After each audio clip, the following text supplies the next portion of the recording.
Hey, welcome back to the channel, folks. This is Jason, certified financial planner and host of Fighting Words Financial. Conglomerates. You've probably heard this term before, and I wanted to talk to you guys today about a pretty big conglomerate that you may not have heard of directly, but you have interacted with their products. So you've probably heard this term conglomerate in both the mainstream media and in financial reporting. Conglomerates are a type of business with interests in a variety of different fields and sectors, not in just one industry. A great example of this, of course, is something like Warren Buffett's company, Berkshire Hathaway. They have a wide range of interests that aren't connected to one another at all. Berkshire Hathaway is one of America's best known conglomerates. So why am I talking about conglomerates? I can hear you guys thinking this right now. Well, today, folks, we're going to be talking about one of those largest conglomerates in the entire world. This one's located in China. Some of you have heard of this company, some of you may not have, but I can guarantee you that in one way or another you have interacted with their products and services. So let's talk about them today, and without further ado, I'm going to introduce you to Tencent.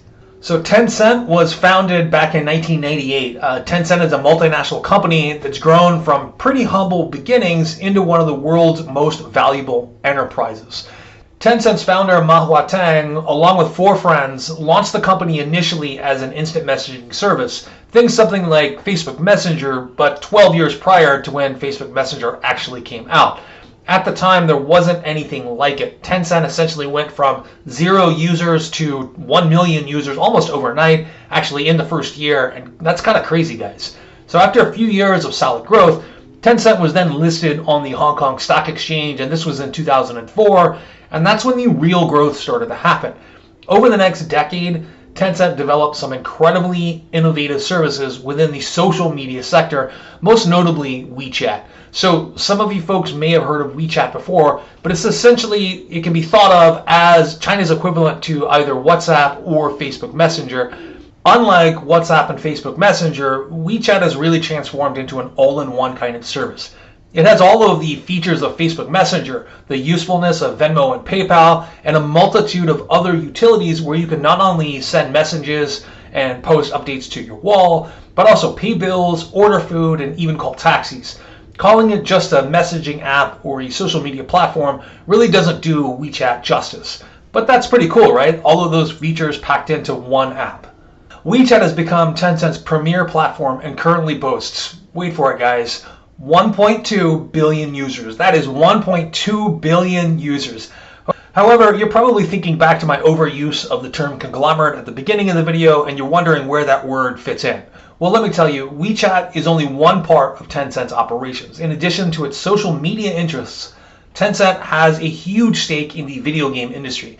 I'm sure that all of you folks have heard of Fortnite, whether your kids play it or you play it. This is a game that's been on the forefront of social consciousness for quite some time, and this game has been everywhere for the last few years. And guess who owns a majority stake in the company that produces Fortnite? Yep, you guessed it, it is Tencent. Furthermore, Tencent has business interests in the music industry, the film industry, the investment sector, and even artificial intelligence.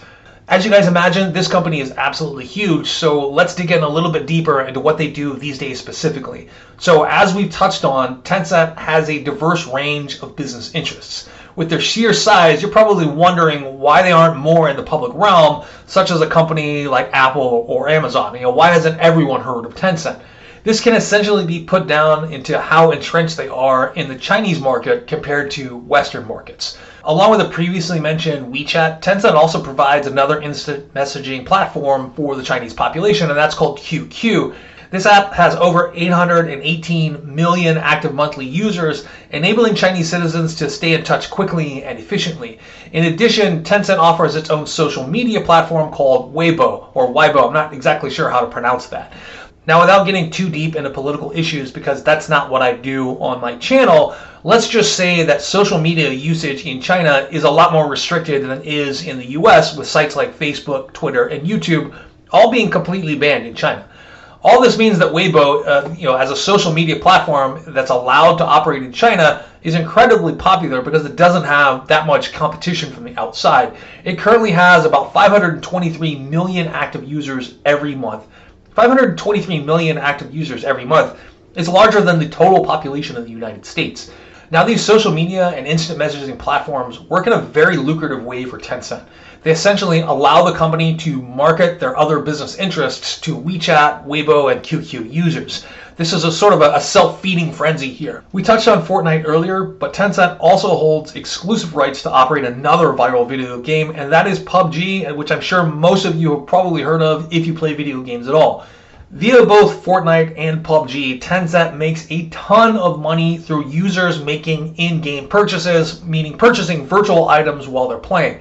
People who play the game can buy new costumes for their characters or new weapons and things like that, creating a very lucrative income stream for Tencent.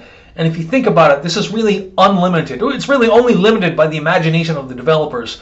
What else are they going to think of that they can sell you in a video game and charge you for? Aside from this too, Tencent has so many other business interests through their investment arm. Many of their investments are on the down low though, and you may not have heard of them, so it's difficult to determine every single sector that they're involved in. That's how large this company is. But to summarize their operations, the best way to look at Tencent is it's sort of an all-in-one company. They have exposure to many different types of industries, most notably in social media and video games, and they're going to be getting into the VR and AR space as well, and they have potential to get into more and more businesses as time goes on. So let's look at the nuts and bolts of the company. What are their financials like? What can we expect from their stock going forward? Well, Tencent in general has been in an uptrend since about 2018, and has only suffered a minor dip during the coronavirus outbreak in 2020. In fact, the worldwide lockdown actually probably helped Tencent overall, as the inability to go outdoors and enjoy yourself led to a lot of people using their social media platform and their video game products. Revenues generated from their video game interests grew more than 40% in the second and third quarters of 2020. Lucky for them, right? Going forward, increased digitalization of our world is going to continue to be a significant driver of revenue due to the nature of Tencent services. Since 2004, Tencent has delivered compound annual revenue growth of 46%. This has been since 2004. These are crazy numbers, folks. Some analysts are even predicting that that figure could rise in the following years due to the digitalization of our society and economy. So what does this all mean for Tencent stock? Well, Tencent stock was up by about 30% during the middle of February. However, in recent weeks, we've seen their stock tumble. In fact, it's kind of gotten pounded with prices dropping, around 30% from those February highs. This decrease in the stock price is tied to rumblings of changes in China's antitrust laws. These laws could be potentially so detrimental that Tencent stock continue to slide even after the company announced a record-breaking 175% increase in profits for the last quarter of 2020. That's a lot of bad news to cover up something that's really incredibly good. This market seems to focus more on the impact, or at least the potential impact, that those law changes might have than the incredible profit increases that this company is reporting. So what do I think about Tencent overall, folks? Well, really, guys, this one's kind of a tough one, and there's another layer to this, which is potential for delisting, and I'm going to talk about that here in just a second. So on the one hand, we have this huge company operating in multiple sectors that has this incredible year-over-year growth and profit increases, 46% annual, compound annual growth rate since 2004. It's pretty hard to beat that, right? Sounds good. But on the other hand, this company is facing a potentially massive roadblock in the form of changes to existing law that could force them to downsize many of the elements of their business, such as online payments and even their premier platform, WeChat. So personally, folks, I don't own any stock in Tencent. I'm sure that I own it through an ETF, something that I don't pay that much attention to on a day-to-day basis. But personally, I'm probably not going to purchase any stock in Tencent at this point, and I may sit on the sidelines on this for a while, at least until all of the hype surrounding these antitrust laws dies down.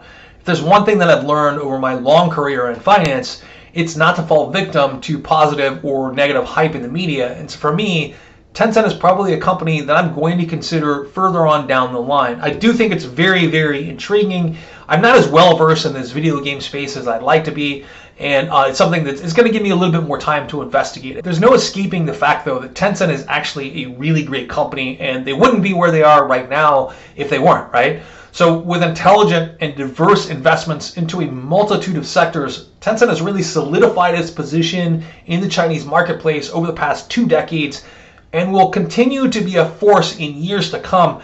Even if we do see some of those antitrust laws passed, this company is going to survive in one form or another, and they're going to prosper in one form or another. There's just a lot of uncertainty surrounding it right now. So the rumored law changes that are looking to happen right now or looking to be passed in Beijing, I'd be wary about how this is going to affect their share price, both over the short term and really kind of over the midterm too.